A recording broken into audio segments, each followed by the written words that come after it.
there's been also reporting that Kerry and his counterpart on the Chinese side, the climate envoy who was dealing with with Kerry from China, has known each other for like over a decade, essentially, because they both had like different positions, like when Kerry was Secretary of State. So like essentially you start to feel like you're building a relationship with a person, and that could be good for diplomacy, but there are also pitfalls there, right? Where you can start to feel like what this person like tells you, like, I mean, you can trust him personally, you know what I mean? Or you feel like, oh, if he promises you that like they're going to stop building coal plants, then, you know, Which is kind of how China has done it all along by having, you know, building these relationships and, you know, sort of selling this idea to American officials or business leaders that, you know, I'm telling you the truth, right? Yeah, like you don't listen to what we're saying publicly. Like you're getting the inside scoop. Yeah. And Chinese, the MSS and the United Front have been very good at sort of building relationships with in a sort of shotgun approach for like, here's 1,000 people who could have political potential, right? Let's start building the relationship while they're young and don't have a high position. Eric Swalwell. Right. And then later, you know, of those 1,000, maybe only a few dozen will end up in an important level, but we've built that relationship and now we have influence. Yeah, I was thinking that actually, you mentioned Swalwell, which is like when he was running for Congress, right? People worked in his campaign. That woman that turned out to be a Chinese spy. But then, like, even, for example, the current mayor of New York City, Eric Adams, has taken a bunch of business trips to China when he was Brooklyn borough president, which is like a pretty, not like a super high level position in like the city administration, right? Yeah, I mean, it's kind of the equivalent of being the mayor of a large city because Brooklyn has like 2 million plus people. Yeah. So it's as a borough subset of New York City, it's still a big city on its own. So he's like the mayor of that, right? But he was not like Bloomberg, or, you know, he was not. I mean, Bloomberg's another story, but so he was not like the mayor of New York City or the governor of a state. But or any anything. borough president has potential to become the mayor. Yeah. So of the city. So yeah. There was this whole thing where they were going to build this like Chinese friendship arch in the Brooklyn Chinatown, and millions of dollars were going to go into it, and it was a big thing and never got built. But he'd made several trips to China.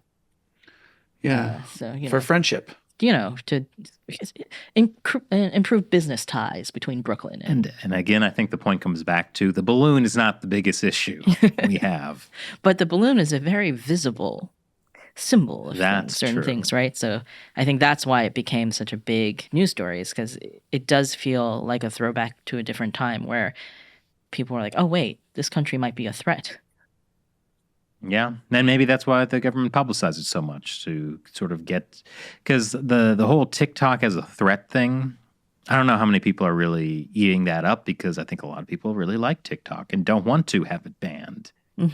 But giant spy balloons, I mean, there was so much outrage when India banned TikTok, right? I mean, India banned it for two reasons. One was national security, just because of the app and its influence and political influence, but also it was in retaliation to some degree for the border dispute that arguably was sparked by China. And so, but there was outrage inside India. There was a lot of media companies, including Western American media, like being like bemoaning how, oh, these like poor people who've developed their careers on TikTok are now have lost their platform, right? So but there will be another platform, is the thing. Like, that's what you want. You want it to be. This is why I'm surprised that, Instagram or like YouTube or whatever are not more gung-ho on the banning TikTok thing. Because that should be great. Shouldn't Facebook or Meta want like to get Instagram Reels to be the thing that everybody's using? So maybe that's the question. Why aren't they? I wonder who has a stake in what. But anyway, I don't actually know the answer to that. But my point is that in terms of a very serious national security threat like TikTok, there's so much pushback on it. But a very visible national security threat like a balloon, like no one's like, oh, but I love the weather balloon. Like, this is so cool, right? No one's dancing to it. And Okay, that was it. that's Okay. that's where I was going. Okay. I got it.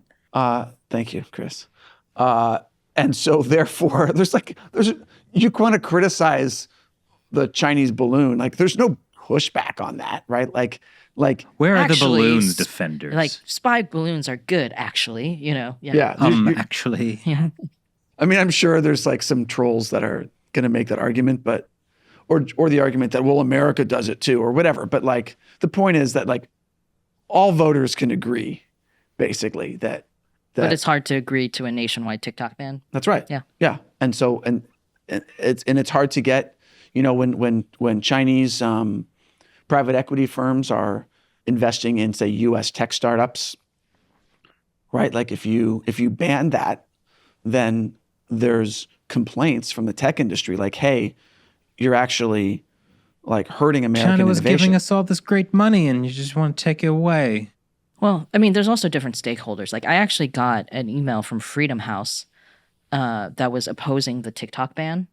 Interesting. Because Freedom House, they do like the Freedom in the World Index, like they like advocate for freedom in different countries, basically. But their point was that a lot of activists in different oppressive regimes use TikTok as a way of communicating. Like they brought up the Iranian protests that were happening recently, Right. and how like without TikTok in the U.S., like U.S. activists would not be able to get information from the Iranian activists about what was happening in Iran. But what about Twitter? Yeah, I mean, they were also using Right. Twitter a lot too. So while the activists are activizing on TikTok, all that data is potentially being collected. All the personal data of those activists is potentially being collected by the Chinese Communist Party or its affiliates. Which I'm sure would have no problem giving that to the Iranian regime. Right. So they really should be using Twitter, or if they want to really share their truths with the world. Oh gosh.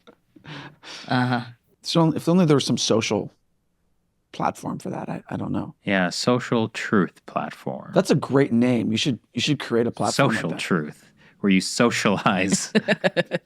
With the truth? Yeah. Okay. Or the truth about socialism. Send out socializing. Well, it's not just weather balloons the Chinese Communist Party is sending over countries. They've been sending a lot of warplanes over Taiwan consistently all the time, but even more now. Shelley's going to correct you on the over Taiwan part. Taiwan yeah. really is in all of us. Taiwan is a can state touch of your mind. heart. Yeah. Taiwan, yeah. Go ahead, Accuracy Ninja. Oh, I mean, not. Well, I can do it myself. Technically, it's not over Taiwan, but they've been crossing the median line, which was the sort of unofficial barrier between China and Taiwan. They've been crossing that more frequently, coming close to Taiwanese airspace, but not actually flying over Taiwan Island. Yes. Thank you. Okay. So sometimes all it takes is Shelley to just give you a look, and that I felt like she's you felt it in my energy, actually. Yeah. That I was just like, oh. But I was right, though, right? Yeah, that's what I was going to say. That it was like not over Taiwan. You were right. We've known each other too long. That's the real message behind all of this. But this is interesting. China's increasing aggression for Taiwan because everyone has been like, okay, the Chinese Communist Party has blatantly said they want Taiwan. They've pretty much hinted that they will use force if that's their only option to get Taiwan. So when is it going to be? When are they going to invade Taiwan? And a lot of numbers have been thrown out there. Some have even said as recently as 2024, making it just a year away. Some have said 2027 gets thrown around a lot. Was that like the retired admiral of the Indo-Pacific guy, Davidson, who said 2027? I believe so. There's been some other people who have suggested that. But this week, a U.S. Air Force general, Minihan, suggested that it could be 2025, just 2 years away. The memo he wrote was somehow leaked because it was dated February 1st, but it was like published in NBC News like before February 1st. Oh, interesting. Yeah. I didn't catch that. And like this is him just saying like my gut feeling. He actually used that term. My gut feeling is we'll be fighting by 2025, which the Pentagon has been like, no, this is not. This is just him talking. This is not our position. But it is an interesting time because that actually does sync up with something a Taiwanese defense minister had said that China would be ready to invade by 2025. Minihan also suggested that it would be after the U.S. and Taiwan presidential election. The Taiwanese election will definitely factor into the CCP's plan, depending on who gets elected. If it's another, kind of Tsai Ing-wen person, or if it's somebody who's more friendly. Tsai can't run again. No, so she's out. But maybe her cats. VP is pretty popular, I think. I forget his name. VP. But I haven't really been paying attention as much to like Taiwanese internal politics. Some people think that because the KMT won more like local elections this year, that means it's like bad, or last year, 2022, that means bad news for the DPP, the current party in power, who's more anti-CCP. But generally, like local elections in Taiwan tend to be more focused on local elections. And like local issues. Like local issues, and they're not necessarily thinking of like KMT as the pro-CCP party. And the KMT, it may be also less feasible for them to be as pro-CCP as they were like a decade or more ago under Ma Ying-jeou. Remember when he met Xi Jinping? And that was like a big reconciliation moment. Yeah, I mean, post like, Hong Kong now, there's no way that's going to fly. Yeah, so like I think also the political environment in Taiwan has changed a lot. But if another DPP person gets elected, then yeah, I think then it's more likely that the CCP would have to be like, well, we're probably not going to be able to get them on our side by just being like, hey, one country, two systems, let's do business. Right. But also part of the calculation is like whoever wins the next U.S. presidential election. So the election's 2024, president takes office January 2025. And the CCP will look at whether they think, like what they think the U.S. response is going to be based on who that new president is, right? It's going to be very different with Biden, who said specifically he's going to, he would defend Taiwan versus, say, Kamala Harris, who has not been outspoken in anything, versus, say, Trump or DeSantis, who have their own calculuses on that, right? Well, I think also outside of like whatever a U.S. president might do, if you haven't noticed, U.S. elections lately have been a bit chaotic. I think there's a big hope that like America would just be too caught up in whatever the 2024 presidential election scandal will be to put much focus on like defending Taiwan.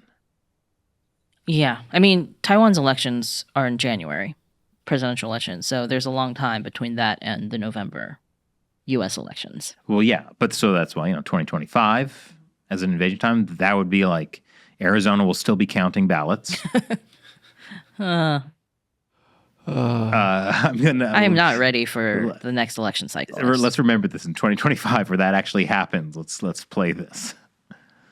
Oh gosh, the world sometimes is just overwhelming to me. But well, I mean, sometimes it surprises you. Like I did not have Chinese spy balloon flies over Montana on my bingo card. You know what I mean? That's right. And that could have really changed. Like, let's say there was no spy balloon. Blinken went to China this weekend. Like that could actually have a much bigger effect on U.S.-China diplomacy than you thought. You know who we should be thanking for this? The CERN reactor for fusing this timeline in with ours. The timeline in which there's a Chinese spy balloon? And Blinken doesn't go to China, because otherwise we'd be going down that How do you path. know that? Anyway, not gonna ask. I had a dream. I get all of my information. Well, I mean, that's actually a pretty good transition. There is some good news, and there's actually a lot of good news going on. Did we want to say anything more about war might be coming in 2020? War might be coming in 2025? I mean, that's a pretty big piece of like bad news, right? Yeah. It's a bad news for almost everyone, but not if you watch Gamers Unbeaten for the military-industrial complex. That's where you're going with it. Yes. 2 pushes. But yeah, I mean, like one of the concerns I think is that, there are some people, since we're talking about the military-industrial complex, the idea that people would actually want a war with China rather than like, the point of U.S. support for Taiwan is to prevent a war from happening. Even worse, I think some people think, a war could be a good way to get Xi Jinping ousted. Sort of the whole anti-Xi, not anti-CCP crowd.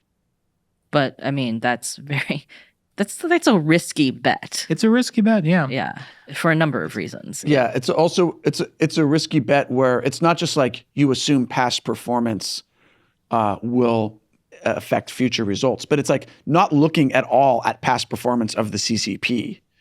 Well, it's and just you have like this beautiful dream of. That's true. Yeah. But also, it's not necessarily that getting into a war that doesn't go well means that you're going to get ousted. Look at Putin. That's right. Yeah. There was all this idea that maybe he would have to lose power because the war's oligarchs not going would well. demand it. But instead, he just killed all the oligarchs. Yeah, all those oligarchs just kept drinking like bad tea. Or jumping out of like 8-story buildings for some reason, But yeah, so that's not a guarantee of anything. It's just, No.